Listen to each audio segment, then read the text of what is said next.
కి స్వాగతం. ఈనాటి వార్తలు ప్రారంభానికి ముందుగా ముఖ్యాంశాలు మీకోసం. వెలగపూడి సచివాలయంలో మంత్రి నారా లోకేష్ బాధితుల స్వీకరణ. మెగా డిఎస్సి విధి విధానాల ఫైలుపై తొలి సంతకం.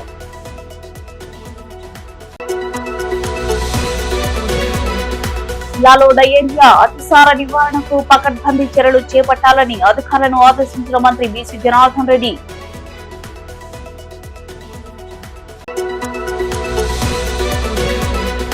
పార్లమెంట్ లో అడుగుపెట్టిన నంద్యాల తొలి మహిళ ఎంపీ డాక్టర్ వైరెడ్డి శబరి. ఈశ్వరుడు సాక్షిగా తెలుగులో ప్రమాణం.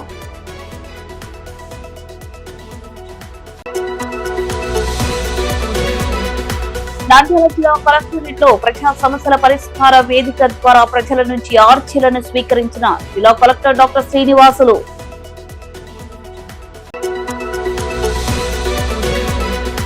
గట్ ప్రదేశాన్ని సందర్శించిన నంద్యాల టీడీపీ జిల్లా ప్రధాన కార్యదర్శి ఎన్ఎండి ఫిరోజ్.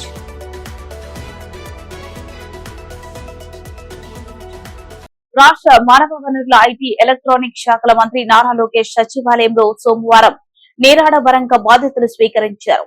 వేద పండితుల మంత్రోచ్చరణాల నడుమ సచివాలయంలోకి అడుగుపెట్టిన లోకేష్ 4వ block first floor room number 208 chamber లో బాధ్యతలు చేపట్టారు. మెగా డిఎస్సి విధి విధానాలకు సంబంధించిన ఫైలుపై లోకేష్ తొలి సంతకం చేసి కేబినెట్ కు పంపారు.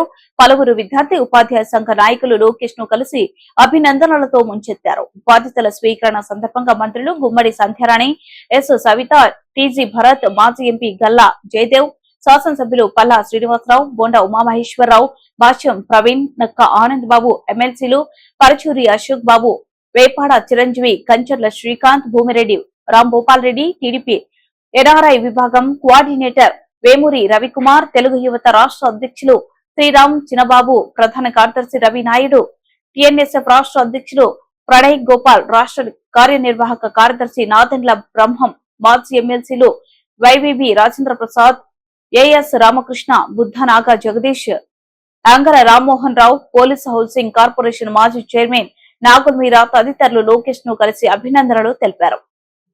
జిల్లాలో ఎక్కడ అతిసార కేసులు వ్యాప్తి చెందకుండా పకడ్బందీ చర్యలు తీసుకోవాలని రోడ్లు, భవనాలు, మౌలిక వసతులు, పెట్టుబడులు శాఖ మంత్రి బీసీ జనార్దన్ రెడ్డి సంబంధిత అధికారులను ఆదేశించారు. ఆదివారం జిల్లా కలెక్టర్ డాక్టర్ శ్రీనివాసులతో కలిసి మంత్రి వైద్య ఆరోగ్యం, ఆర్డబ్ల్యూఎస్, పంచాయతీరాజ్ అధికారులతో టెలికాన్ఫరెన్స్ ద్వారా సమీక్ష నిర్వహించారు. ఈ సందర్భంగా రోడ్డు, భవనాలు, మౌలిక వసతులు, పెట్టుబడులు శాఖ మంత్రి బీసీ జనార్దన్ రెడ్డి మాట్లాడుతూ జిల్లాలో అతిసార కేసుల వ్యాప్తి అరికట్టేందుకు స్టాఫ్ డయేరియా క్యాంపెయిన్లు నిర్వహించి కమ్యూనికేషన్ స్ట్రాటజీ, మానిటరింగ్ మెకానిజం ద్వారా సూక్ష్మ ప్రణాళికలు రూపొందించి నివారణకు చర్యలు చేపట్టాలని సంబంధిత అధికారులను ఆదేశించారు. వచ్చే నెల 1 నుండి ఆగస్టు 31 వరకు డయేరియా నియంత్రణపై జిల్లా వ్యాప్తంగా విస్తృత ప్రచార కార్యక్రమాలు చేపట్టాలని మంత్రి సూచించారు. వివిధ డ్రైన్ల గుండా వెళ్లే త్రాగునీటి పైప్ లైన్ల లీకేజీలను అరికట్టాలని, ఓహెచ్ఆర్ లను కూడా పూర్తిగా తనిఖీ చేసి లీకేజీలను నియంత్రించాలని చెప్పారు. త్రాగునీటి వనరులో నీటి నాణ్యత పరీక్షలు నిర్వహించి ఆ మేరకు చర్యలు తీసుకోవాలని మంత్రి ఆదేశించారు. మంచినీటి ట్యాంకులను వారానికోసారి శుభ్రం చేసి క్లోరినేట్ చేసిన నీటిని సరఫరా చేయాలని ఆర్డబ్ల్యూఎస్ అధికారులను ఆదేశించారు. అలాగే గ్రామాల్లో పారిశుద్ధ్య చర్యలు ముమ్మరం చేసి పరిసరాలు పరిశుభ్రంగా ఉండేలా చర్యలు తీసుకోవాలని పంచాయతీ అధికారులను ఆదేశించారు. జిల్లా కలెక్టర్ డాక్టర్ శ్రీనివాసులు మాట్లాడుతూ మధ్యరా గ్రామమైన చాబోలులో సచివాలయ సిబ్బంది అయిన పంచాయతీ సెక్రటరీ, ఇంజనీరింగ్ అసిస్టెంట్, ఏఎన్ఎంలు సందర్శించి ముందు జాగ్రత్త చర్యలు తీసుకోకపోవడం వల్లే 8 అతిసార వ్యాధి కేసులు నమోదయ్యాయని మంత్రికి వివరించారు. గ్రామంలో ప్రతి శుక్రవారం డ్రై డే పాటించి ప్రత్యేక పారిశుద్ధ్య కార్యక్రమాలు చేపట్టవలసిందిగా పంచాయతీ అధికారులను ఆదేశించామన్నారు. ప్రతిరోజు క్రమం తప్పకుండా క్లోరినేషన్ చేసిన నీటిని సరఫరా చేసేలా చర్యలు తీసుకోవాలని సూచించామన్నారు. పైప్ లైన్ లీకేజీలను ఎప్పటికప్పుడు గమనించి వెంటనే చర్యలు తీసుకునేలా ఆర్డబ్ల్యూఎస్ అధికారులకు ఆదేశాలు జారీ చేశామన్నారు. దురదృష్టవశాత్తు చాబోలు గ్రామంలో మరణించిన వ్యక్తి 3 రోజుల క్రితం డయేరియా వ్యాధికి గురయ్యారని, సదరు వ్యక్తి గుండెపోటుతో మరణించినట్లు డాక్టర్ ధృవీకరించారని మంత్రికి తెలిపారు. అతిసార వ్యాధి ప్రబలి చాబోలులో నాగన్న అనే వ్యక్తి మరణించిన సంఘటన పునరావృతం కాకుండా కట్టుదిట్టమైన చర్యలు తీసుకున్నట్లు కలెక్టర్ తెలిపారు. గ్రామంలో పారిశుద్ధ్యం, సురక్షిత త్రాగునీటి సరఫరా విధుల్లో నిర్లక్ష్యం వహించిన పోతలపాడు పంచాయతీ సెక్రటరీ మంచుల, బన్నూరు గ్రామ పంచాయతీ సెక్రటరీ సామెలను సస్పెండ్ చేయడంతో పాటు సంబంధిత ఈఓఆర్డీకి సోకాజ్ నోటీసులు జారీ చేశామన్నారు. తీసుకుంటూ క్లియర్గా రివ్యూ చేసుకుంటూ ఎటువంటి పరిస్థితుల్లో కూడా జిల్లాలో అటువంటివి పునరావృతం కాకుండా చేయాలని గట్టిగా ఆదేశించడం జరిగింది మినిస్టర్ గారు. దాని తగ్గట్టుగా అన్ని డిపార్ట్మెంట్లో యాక్షన్ ప్లాన్ అందరికీ కూడా చెప్పడం జరిగింది. మేము ఫ్యూచర్లో ఇటువంటివన్నీ కూడా మన జిల్లాలో రాకుండా చర్యలు చేపట్టడం జరుగుతుంది. 72 సంవత్సరాల నంద్యాల లోక్సభ చరిత్రలో 39 ఏళ్ల వయసులోనే డాక్టర్ బైరెడ్డి శబరి నంద్యాల లోక్సభకు తొలి మహిళ ఎంపీగా ఎంపికై చరిత్ర సృష్టించారు. తెలుగులో ఈశ్వరుడి సాక్షిగా ఆమె ప్రమాణం చేశారు. సోమవారం న్యూఢిల్లీలోని కొత్త పార్లమెంటు భవనంలో 18వ లోక్సభకు ఎన్నికైన ఎంపీలతో ప్రోటెం స్పీకర్ భర్తృ హరి ప్రమాణ స్వీకారం చేయించారు. నంద్యాల లోక్సభ నుంచి ఎన్నికైన డాక్టర్ బైరెడ్డి శబరి తెలుగులో ఈశ్వరుడు సాక్షిగా ప్రమాణ స్వీకారం చేశారు. ఢిల్లీలోని పార్లమెంటు భవనంలో జరిగిన లోక్సభ సభ్యులు పదవి ప్రమాణ స్వీకారానికి నంద్యాల ఎంపీ డాక్టర్ బైరెడ్డి శబరి వెళ్లి ప్రమాణం చేయడాన్ని శబరి భర్త డాక్టర్ శివచరణ్ రెడ్డి, తండ్రి బైరెడ్డి రాజశేఖర రెడ్డి, తల్లి బైరెడ్డి భారతమ్మ, చిన్నాన బైరెడ్డి విష్ణువర్ధన్ రెడ్డి, చెల్లెలు బైరెడ్డి శర్వాణిలు కనులారా తిలకించి ఆనంద పరవశుతులయ్యారు.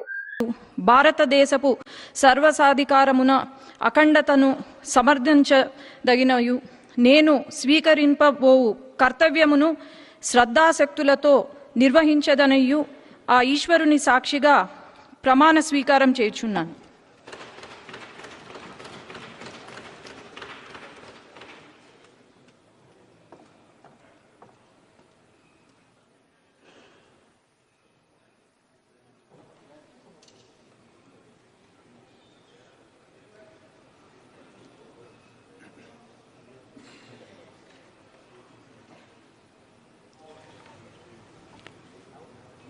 సోమవారం కలెక్టరేట్లోని సెంటినరీ హాల్లో నిర్వహించిన ప్రజా సమస్యల పరిష్కార వేదిక కార్యక్రమంలో జిల్లా నలుమూలల నుండి ప్రజల నుంచి ఆర్జీలను జిల్లా కలెక్టర్ డాక్టర్ శ్రీనివాసులు స్వీకరించారు. రాష్ట్ర వ్యాప్తంగా ఎన్నికల నేపథ్యంలో గత కొంతకాలంగా నిలిచిపోయిన ప్రజల నుండి వినతులు తీసుకునే కార్యక్రమం సోమవారం నుండి ప్రారంభమైంది. గత ప్రభుత్వంలో స్పందన పేరుతో కొనసాగిన ఈ కార్యక్రమం కొత్త ప్రభుత్వంలో ప్రజా సమస్యల పరిష్కారం వేదికగా రూపాంతరం చెందింది. కొత్త ప్రభుత్వం ఏర్పాటు అనంతరం తొలిగి నంద్యాల జిల్లా కేంద్రంలో జిల్లా అధికారులు ప్రజల నుండి సమస్యలను స్వీకరించారు. అనంతరం కలెక్టర్ డాక్టర్ శ్రీనివాసులు మాట్లాడుతూ జిల్లా వ్యాప్తంగా వచ్చిన సమస్యలను సంబంధిత అధికారులకు పంపి సమస్యలను అతి త్వరలో పరిష్కరించేందుకు చర్యలు తీసుకుంటామన్నారు. కార్యక్రమంలో జిల్లా కలెక్టర్ తో పాటు joint collector Rahul Kumar Reddy, DRO Padmaja, వివిధ శాఖల అధికారులు పాల్గొన్నారు.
నంద్యాల గోపాల్ నగర్ 15వ వార్డు నందు రజక సోదరుల కోసం నిర్మించబోయే ధోబిఘట్ ప్రదేశాన్ని నంద్యాల టీడీపీ జిల్లా ప్రధాన కార్యదర్శి ఎన్ఎండి ఫిరోజ్ సందర్శించారు.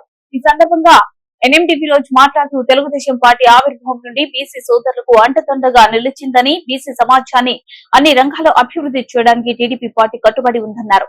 అందులో భాగంగానే ఎన్నికల ప్రచారంలో రజాక సోదరులకు ధోబిఘట్ నిర్మిస్తామని హామీ ఇవ్వడం జరిగిందని, హామీని నెరవేర్చే దిశగా ఈ రోజు ధోబీ ఘాట్ ప్రదేశాన్ని సందర్శించడం జరిగిందన్నారు. అనంతరం అక్కడికక్కడ వచ్చిన రజకులతో మాట్లాడుతూ తెలుగుదేశం పార్టీ ఎలవెల్లలా అండగా ఉంటుందని, ఏ సమస్య వచ్చినా ముందుండి సమస్యను వెంటనే పరిష్కరిస్తారని హామీ ఇచ్చారు. గత వైఎస్ఆర్సీపీ ప్రభుత్వంలో బీసీలకు, ఎస్సీ, ఎస్టీ, మైనార్టీలకు చేసింది ఏమీ లేదని మాటలకే పరిమితమయ్యారన్నారు.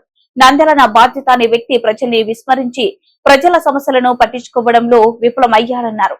తెలుగుదేశం పార్టీ అన్ని సామాజిక వర్గాలను కలుపుకొని పోయి వారి అవసరాలను తీరుస్తూ వారి వెంట ఉండే పార్టీ అన్నారు. ఈ కార్యక్రమంలో టీడీపీ రాష్ట్ర కార్యదర్శి ఏవీఆర్ ప్రసాద్ మరియు టీడీపీ నాయకులు భారీ సంఖ్యలో పాల్గొన్నారు. వార్తలు ముగించే ముందు ముఖ్యాంశాలు మరోసారి. వెలగపూడి సచివాలయంలో మంత్రి నారా లోకేష్ బాధితుల స్వీకరణ, మెగా డిఎస్సీ విధి విధానాల ఫైలుపై తొలి సంతకం.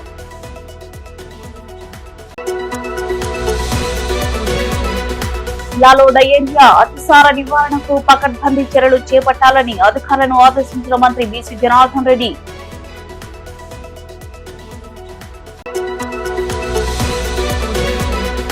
పార్లమెంట్ లో అడుగుపెట్టిన నంద్యాల తొలి మహిళ ఎంపీ డాక్టర్ వైరెడ్డి శబరి. ఈశ్వరుడు సాక్షిగా తెలుగులో ప్రమాణం.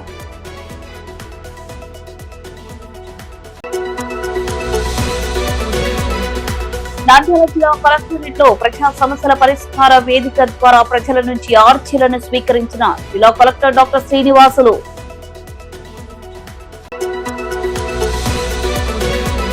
ధోబీఘాట్ ప్రదేశాన్ని సందర్శించిన నంద్యాల టీడీపీ జిల్లా ప్రధాన కార్యదర్శి NMD Firoz.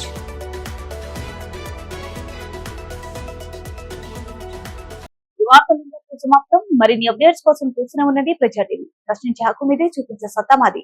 Voice is yours.